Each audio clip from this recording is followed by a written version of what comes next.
Okay. Good afternoon, everyone. The Secretary General arrived in the Argentine capital, Buenos Aires, early this morning.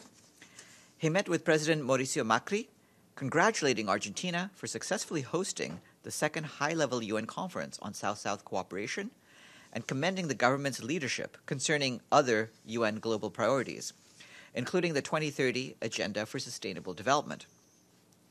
The Secretary General addressed the opening of the conference, saying that the Buenos Aires Plan of Action, which resulted from the landmark international conference on South-South cooperation 40 years ago, has transformed the dynamics of international cooperation. He stressed that South-South cooperation can provide solutions to several issues central to combating climate change and promoting sustainable development, including rising inequality, infrastructure and energy, and gender. The Secretary General also met with Chilean President Sebastián Piñera this morning. He will arrive back here in New York early tomorrow morning. Tonight, the Deputy Secretary General, Amina Mohammed, will travel to Geneva, Switzerland to attend the opening of the United Nations Economic Commission for Europe Regional Forum for Sustainable Development and meet with UN resident coordinators in the region. While in Geneva, she will also brief member states, participate in an interagency coordination group on antimicrobial resistance, convene a principles discussion on the Sustainable Development Goal 3 Global Action Plan, and visit UNAIDS. On Friday, the Deputy Secretary General will proceed to Marrakesh, Morocco, to attend the 20th session of the Africa Regional Coordination Mechanism meeting and the ministerial segment of the United Nations Economic Commission Annual Conference of African Ministers of Finance, Planning, and Economic Development. She will also meet with UN resident coordinators in Africa and senior government officials. On the 25th of March, she will fly to Bangkok, Thailand to attend the Asia-Pacific Regional Coordination Mechanism meeting and the 6th Asia-Pacific Forum on Sustainable Development, and she will meet with UN resident coordinators from the region. She will also meet with senior United Nations and government officials. The Deputy Secretary General will return to New York on the 29th of March. Our humanitarian colleagues report that the UN's humanitarian chief, Mark Lowcock, yesterday allocated $20 million from the UN's Central Emergency Response Fund to complement the efforts of the governments of Mozambique, Zimbabwe, and Malawi to provide assistance to communities affected by Tropical Cyclone Idai. The bulk of the funding will kickstart the response in worst-hit Mozambique. Mr. Lowcock noted that the allocation would be insufficient to respond to the expected rise in the level of need and urged donors to contribute to the response. In Mozambique, according to the government, at least 202 people are confirmed dead following Cyclone Idai's landfall. The death toll is expected to rise.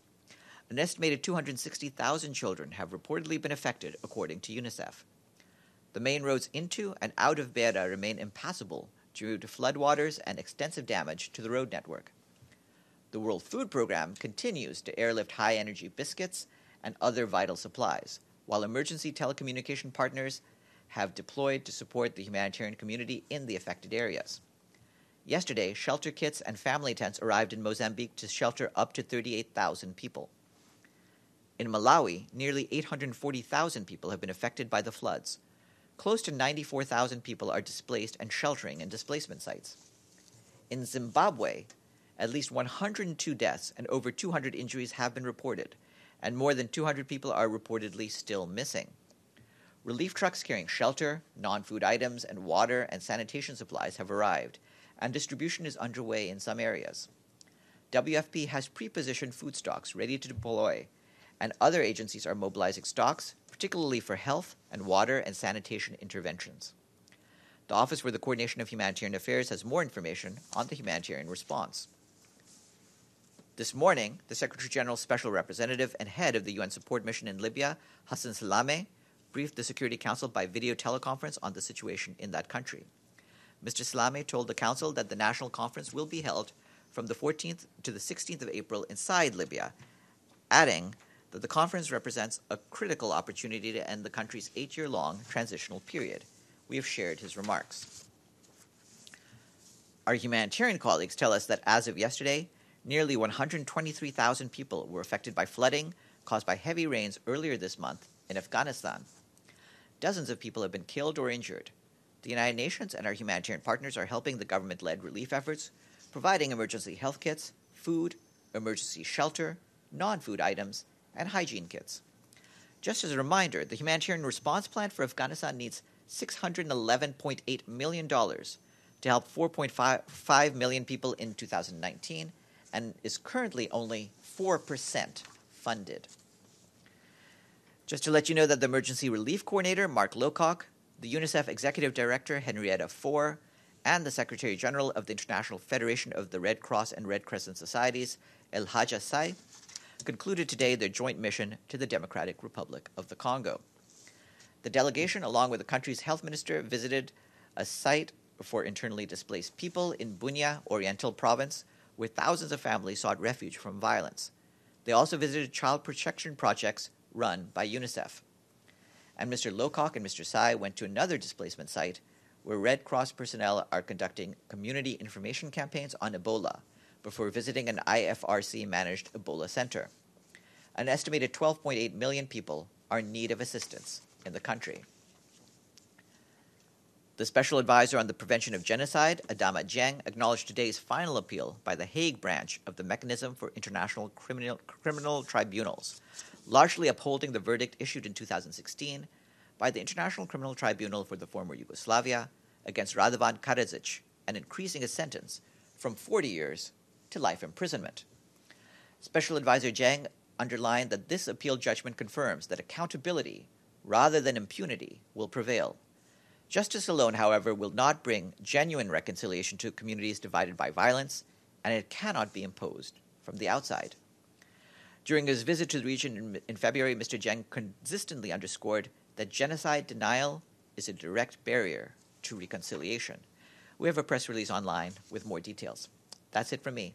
Is there any questions from you before we get to Monica Grayley? Yes, please. Thank you, Farhan.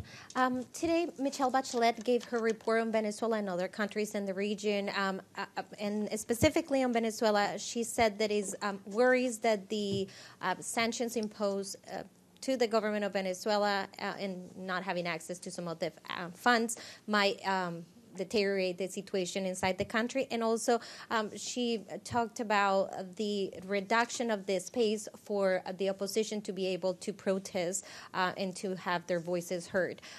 What the Secretary General could say about this type of report? Well, of course, her views are her own, and so they speak for themselves. But regarding the question of the right to protest, obviously we want to make sure that all fundamental rights, including the right to peaceful protest and to freedom of expression, are upheld throughout Venezuela. And of course, from the Secretary General's standpoint, the most crucial thing, as you know, is to have dialogue between the parties.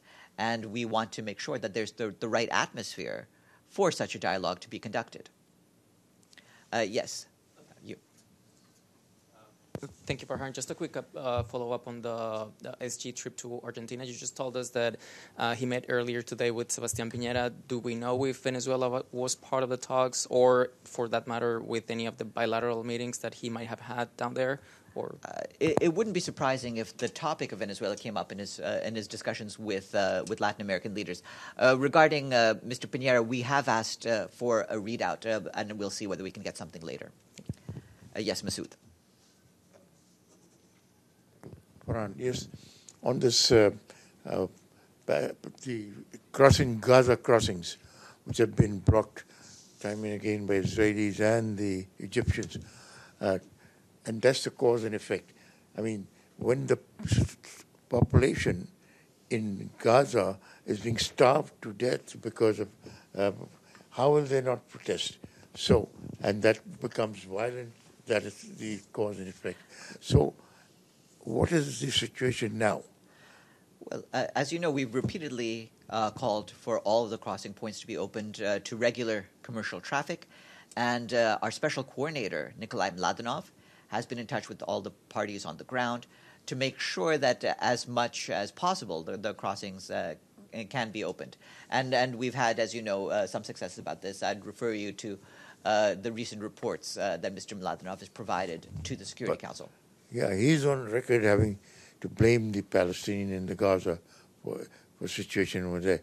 So now, do they recognize that is happening as a consequence of Israel's blockage crossings and Egyptian talking of. Yeah, he and the UN system as a whole, we've been in touch with all of the various parties, including on the Egyptian side, the Israeli side, and among the Palestinians. And we've worked to have these crossing points opened. Obviously, it's been difficult, and we can continue to implore all sides to work with each other in order to keep them open. Yes, Evelyn. Evelyn first, and then you. Thank you, Farhan. Has anyone related the disasters in southern Africa to climate change? I think you're as aware as we are of the news coverage of this and what some analysts and experts on this issue have been saying. I'd also refer you to some of the data provided by the World Meteorological Organization. Yeah. Yes. My question is about the Libya issue. So is the conference going to come up with a clear roadmap on how to end the conflict in Libya, or what we can expect from the conference? Well, I'd refer you back to what Mr. Slame said. Obviously, it's our expectation to have progress on that issue at the conference. But we're about a month ahead of when this takes place, so we'll have to see what can be achieved. Yes, Stefano. Yes, I have a follow-up on that. Because conferences before in Libya, or about Libya, about especially the election, didn't work. And then the explanation has been always because there were powers, for regional powers, that influenced the part for the agreement. To know.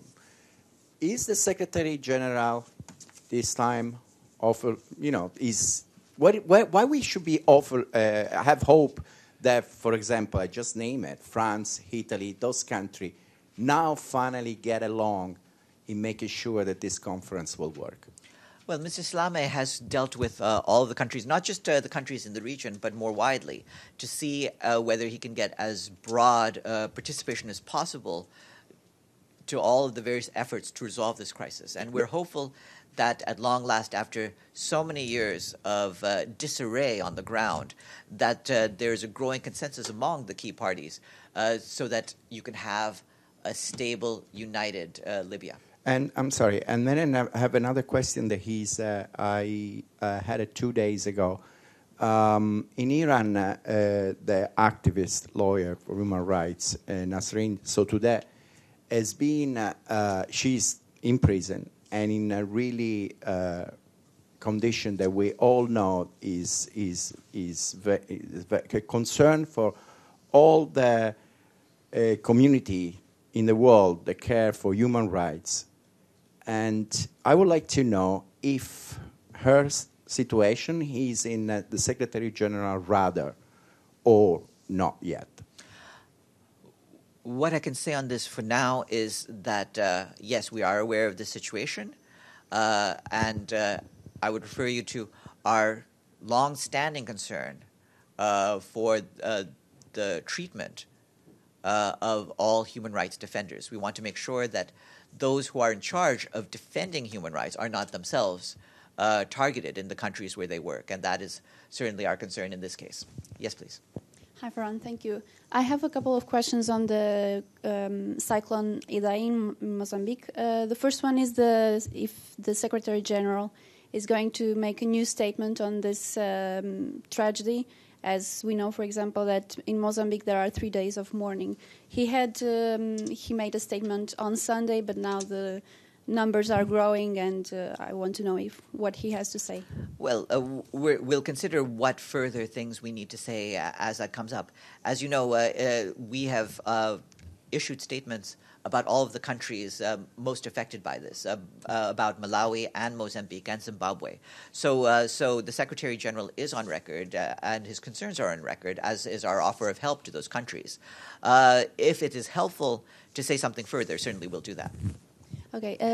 Another question is if the UN is going to ask for more donations or money from the member states to help these devastated countries.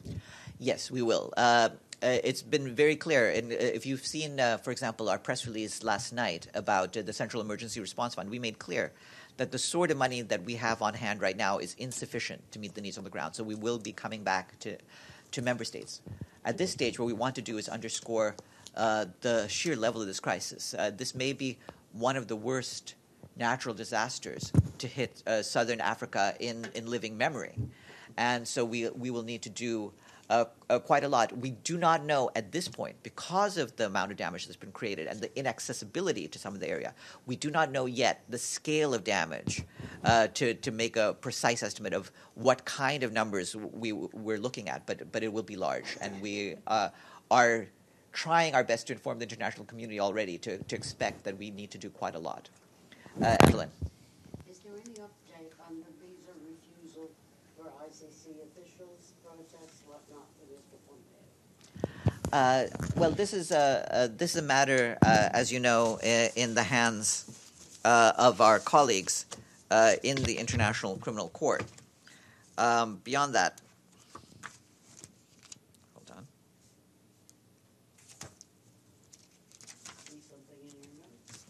I have something here, but you never know quite where it is. But I mean, we've taken note of the Secretary General's statement that these restrictions will be implemented consistently with the host country's obligations under the United Nations Headquarters Agreement.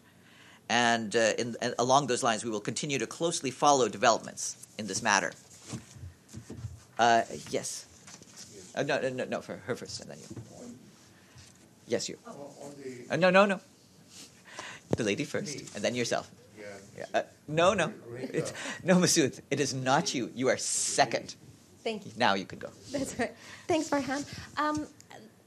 I have a question on Guatemala. The CICIG has a lot of attention by Guatemala officials as well as here at the United Nations. Just yesterday, a detention order was issued for one of the prosecutors or former prosecutors of the country, Thelma Aldana. She says that it's because of political reasons. The government has stated that they have a legitimate cause to present those. And she also is a candidate for the presidency, will provide some immunity for her to be detained. Is it a concern that so close to the elections in Guatemala, the subject of corruption, and especially the CICIG, could be used to try to attack those that had supported the CICIG in Guatemala? Well, I don't want to get involved in what the campaign process in Guatemala is. Our principled point is that we want to make sure that all parties support the work of the Commission Against Impunity of CICIG, because ultimately its work is not meant to benefit any political party or any specific politicians. It does its work for the benefit of all Guatemalans, and we hope it will be seen that way. Yes. It's me now. Yeah. Yes. Thank now you. It is you. I have general direction. I just wanted to ask about the Rohingya crisis. I mean, there are 4 American senators who are calling for accountability on behalf of the, they call it Burmese government, but I understand it's Myanmar government. So now, do you have anything that this crisis is still, I mean, it's not coming to an end. The Rohingyas are not being given nationality, nor they are recognized as an entity in Myanmar. So what is the situation now? Well, we continue to follow up with the authorities in Myanmar to make sure that the steps that they have agreed to will be implemented. And we are working, including through our UN country team on the ground, through the UN High Commissioner for Refugees and the UN Development Program, to see what can be done to make sure that the conditions on the ground are conducive to the return of the Rohingya. We're not at that stage yet, but we're continuing to work, and we'll continue to do so until the matter is resolved. And with that, please, Monica, come on up. The floor is yours.